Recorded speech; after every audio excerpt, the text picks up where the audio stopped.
எங்கே சார் சம்பளம் ஃபிக்ஸ் பண்ணுறேன்? என் சம்பளம் தான் வெளியில் இருக்கிறவங்க எல்லோரும் ஃபிக்ஸ் பண்ணுறாங்க சார். என் சம்பளம் எனக்கு எவ்வளோன்னு தெரியாது சார். அந்த சுச்சுவேஷனில் தான் போயிட்டுருக்கேன்.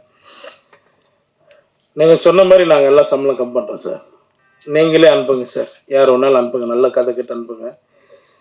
சொல்கிற சம்பளத்தை நீங்களே வாங்கி கொடுத்துருங்க. அதை கேட்டால் தான் இங்கே எதிரி ஆயிரும். அதான் உண்மை. இப்போ நம்ம நேற்று முந்த நாள் வரல, யார் வேணாலும் என்ன வேணாலும் பேசுகிறாங்க.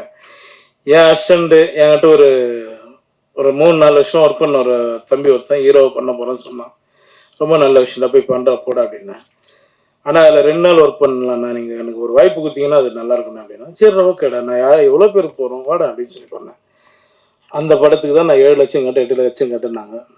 இது என் படம், நான் தான் வரணும், இல்லைன்னா தப்பு, நீங்களே நான் தப்பாக எழுது, இது என்னோட படம். எனக்கு அவங்க சொன்னாங்க, நாங்கள் வந்துட்டோம்.